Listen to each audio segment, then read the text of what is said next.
Hey, welcome to the Daniel Clough podcast. I'm Daniel Clough, and on this podcast, I cover the power of building foundational health habits in your life. I also share strategies that can help you build your own foundational health habits so that you can become the best version of yourself. In today's episode, I share a strategy that will help you more easily establish a new habit or take an existing one to the next level. It's really easy to implement, and it's something I use regularly to improve my own habit game. In fact, I share a recent example of how I used it to improve my foundational health habit of drinking 3 litres of water per day. I hope you find it useful and enjoy the episode.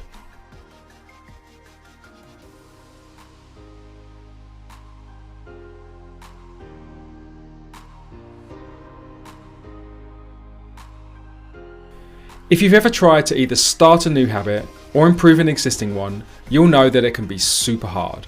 So I want to share a technique that can make it much easier on both fronts. And it's called habit stacking. Habit stacking works like this. You find something that you're able to do consistently, and then you stack the new thing you want to do with it. And I think the best way of explaining it is to move away from the theory and jump straight into a real life example that's worked brilliantly for me recently. Now, one of my foundational health habits is to drink 3 litres of water per day. Now, I hit that goal most days, but the big problem is that I will often leave it towards the end of the day. Now, you might ask, as long as I'm able to hit my goal, what does it matter when I drink my water? Well, when I leave a lot of my water consumption towards the end of the day, it makes me feel uncomfortable and bloated. But more importantly, it means I'm up several times in the night having to take a pee, which really does get in the way of a good night's sleep. So to try and do a better job of drinking my 3 litres of water earlier in the day, I've been trying to drink 1 litre of water within 30 minutes of waking up. And that's because I know that when I do that, it gives me early momentum, and then I usually find it pretty easy to hit my 3 litres by the late afternoon. But like with anything, it's one thing to have a good intention, it's another thing entirely to actually do it consistently. And I was finding it hard to consistently drink that first litre of water within 30 minutes of waking up, even though I knew it would be good for me. I would either forget, or I would be tempted to put it off because there's just enough discomfort in it that I would find ways to avoid it. And I'd say that I was successful at it about 50% of the time. And then I had a brainwave one morning. It happened whilst I was making my coffee. There's one thing that I definitely don't find uncomfortable or try to avoid. In fact, I look forward to it each morning, and that's having my coffee. And in that moment, I thought, why don't I have a rule for myself that I'm not allowed to have a coffee until I've drunk 1 litre of water? In fact, that's a new rule for me, starting now. I knew I had about 5 minutes until my coffee was ready, and the only way I was going to be allowed to drink it was if I first drank a litre of water. And that's exactly what I did. I filled my water bottle and I drank a litre just in time for my coffee to come to the boil. And by the way, that day I happened to easily finish my 3 litres of water by 5 p.m. And that's simply the new rule I have for myself now. I'm not allowed a coffee until I've drunk 1 litre of water. In fact, sometimes I now wake up and I think I know I should drink a litre of water and just get it out of the way, but I kind of don't feel like it. And to force myself, I just go and put some coffee on. And that starts the clock, and I now have a finite amount of time before my coffee is ready.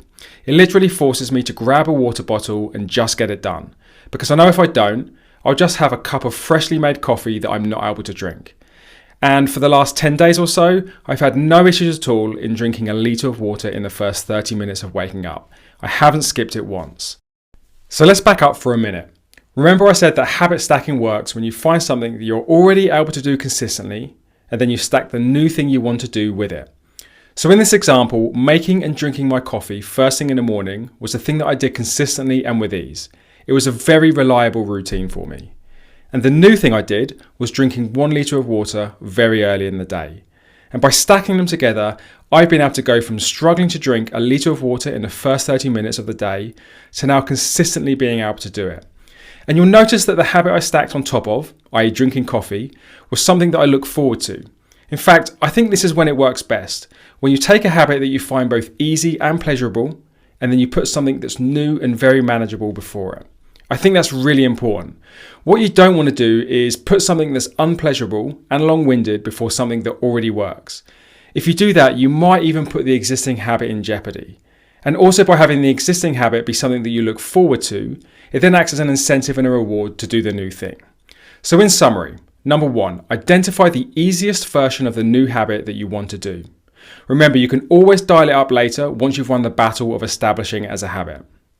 Number 2, identify a habit or behaviour that you already find easy and are already consistent with. And preferably this is also something that you find pleasurable, that way it can act as an incentive and a reward. And then number 3, put the new habit in front of the existing habit. And I can guarantee if you do this, you'll find improving your habits or creating new ones much easier. Give it a try and see how it works for you.